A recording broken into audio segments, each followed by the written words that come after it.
Alright, today we're entering into the disturbing world of cults. Gotta say, for how notorious the Manson family is, they look like a daycare compared to most of the groups on this list. I'd heard of some of these before, but yeah, man, some of these really shocked me. Which one of the cults on this list disturbed you the most? Let me know in the comments. I'm your host, James, and these are the top 10 cults in history, scarier than the Manson family. And we're kicking off this list with Heaven's Gate. Heaven's Gate was a group led by Marshall Applewhite, who believed that his members could transcend their physical form, reaching a higher level of existence in outer space, which he referred to as going to the next level. Towards the end, the group had rented a mansion in Rancho Santa Fe that they all lived in, and when the time finally came, ingested phenobarbital mixed with applesauce and downed it with vodka in an attempt to rid themselves of their physical form and board a spaceship that would take them to this next plane of existence. All 38 of them died along with Applewhite. I've always had this very dark fascination with this group. I find this one incredibly unsettling.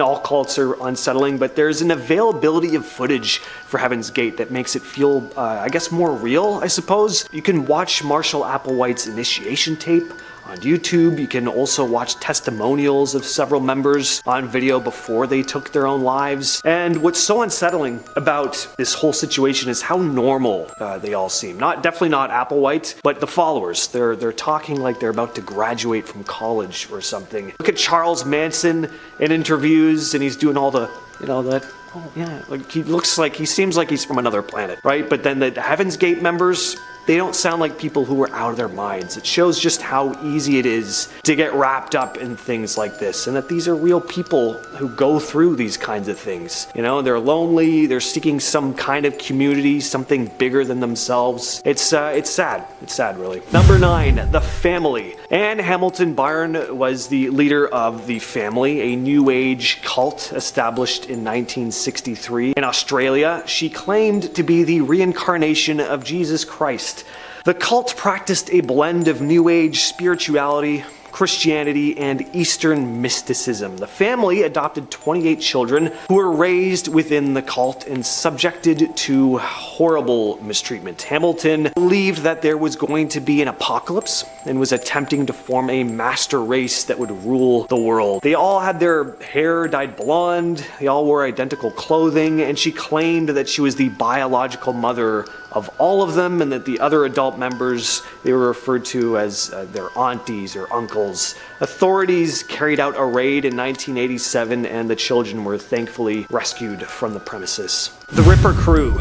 The Ripper Crew definitely feels more like a gang of psychotic criminals than a cult, but they did perform ritualistic ceremonies. They operated in Chicago in the early 80s, composed of 4 members, led by Robin Gett, who referred to himself as a Satanist, Edward Spritzer, Andrew Coco Rayleigh, and his brother Thomas. The gang engaged in a series of very heinous crimes. Their primary focus was kidnapping, torturing, and unaliving young women. They targeted vulnerable individuals and would mutilate their victims, even eating parts of their body in satanic ceremonies afterwards. The members referred to themselves as the Rippers due to their imitation of the notorious criminal Jack the Ripper. Eventually, the authorities arrested the members of the crew, leading to their convictions and imprisonment. One member was released from prison in 2019, though, Thomas, who had been quoted saying that everyone thinks I'm a monster, but I'm not a monster. Next, we have the Order of the Solar Temple. The Order of the Solar Temple was a secretive religious cult founded in 1984 by Luc Jouret and Joseph DeMambro. The cult blended elements of Christianity, New Age philosophy, occultism. Members believed in a combination of conspiracy theories and the impending end of the world that was supposedly going to take place at some point in the mid-90s. The Order of the Solar Temple gained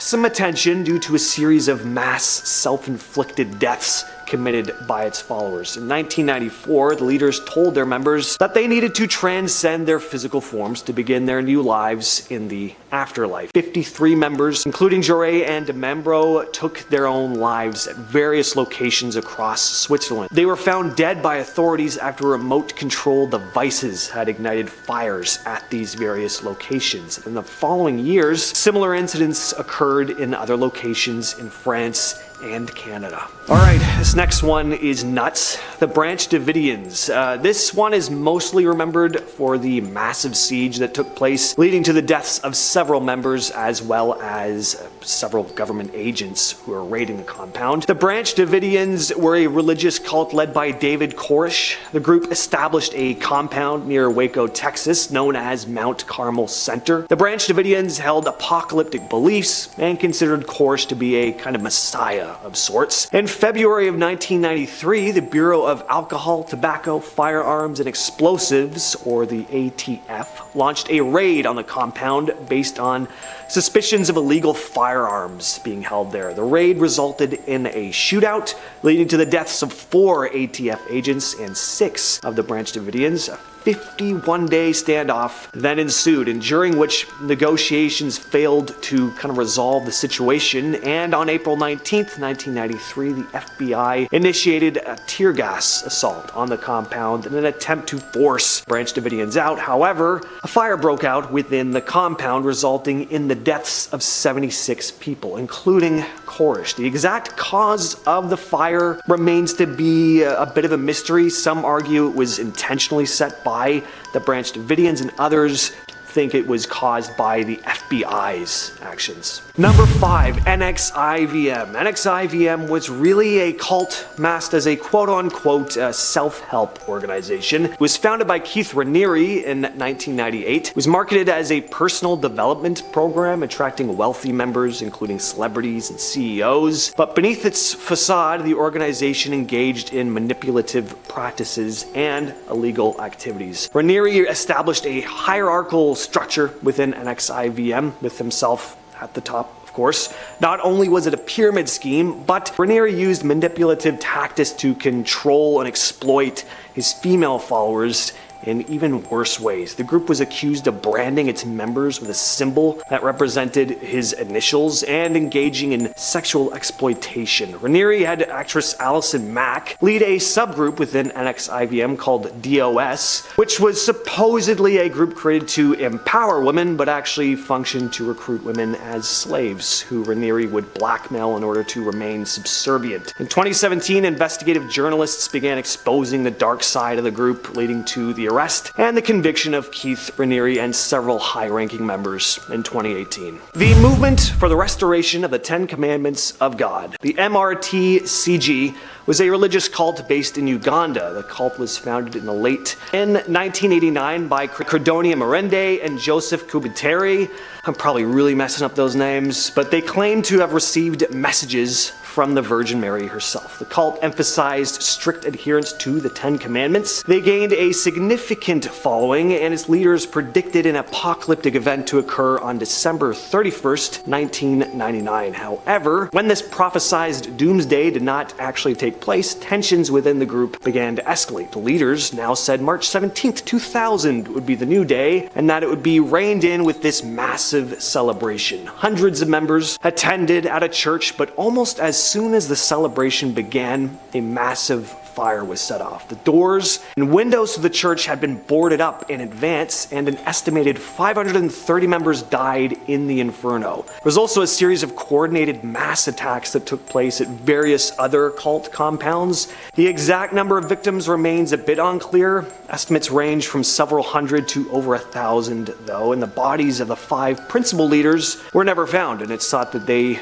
may have just escaped. Number 3, Aum Shinrikyo. Aum Shinrikyo was a Japanese cult founded by Shoko Asahara in 1984. The cult gained worldwide attention when it carried out a series of deadly attacks in the 1990s. Asahara claimed to be a spiritual leader and preached a mix of Buddhism and some other religions, blending them with his own apocalyptic visions. The cult had thousands of followers in Japan and aimed to overthrow the government and establish this new world order, kind of. In 1995, Aum Shinrikyo orchestrated the Tokyo subway sarin gas attack, where several of his members released sarin, a deadly nerve agent, on 5 different subway trains across the city, which resulted in the deaths of 13 people and injured thousands. Following the subway attack, the Japanese authorities cracked down on the group, and Asahara and other members were arrested, and the cult was banned in 1996. Asahara and several other cult members were later convicted and sentenced to death for their involvement in the attacks. And number 2, we have the Anthill Kids. The Anthill Kids were formed by Roch Thériault in 1977 in Saint Marie, Quebec. He claimed to be a prophet who had received a message from God that the world would end in February of 1979. Began growing a following and convinced everyone to leave their jobs, their homes, and just cut off all contact with their families to join him on this commune by a mountainside, which he referred to as Eternal Mountain. He had everyone build the town while he just sat back and watched, and he gave them the name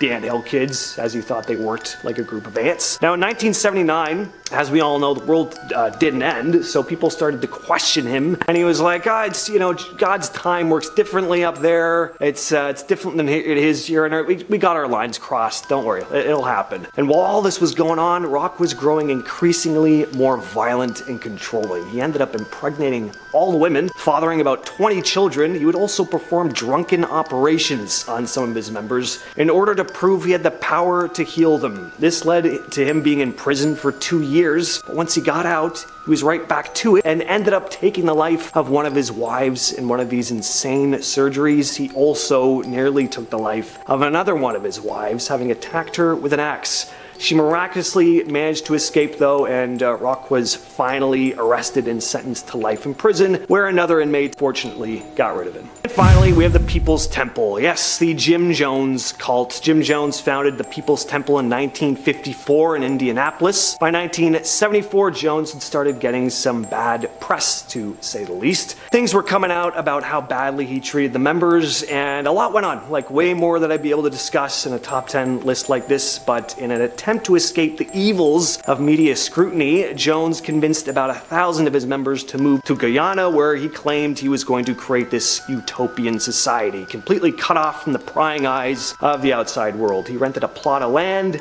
named it the People's Temple Agricultural Project, but it was just referred to as Jonestown usually. And Jonestown was anything but a utopia. Members were not allowed to leave and were punished violently for going against Jones's word. It was a full-on dictatorship, kind of ironic given his political leanings. In 1978, a politician by the name of Leo Ryan was investigating the People's Temple. Came to Jonestown, where several members secretly told him that they wanted out. The group made their way to a plane. They were gunned down by some of Jones's security, and later that day, Jones convinced his remaining followers to drink a concoction of grape-flavored Flavor Aid laced with cyanide. Some didn't want to drink it and were forcibly injected. In the end, 918 people lost their lives.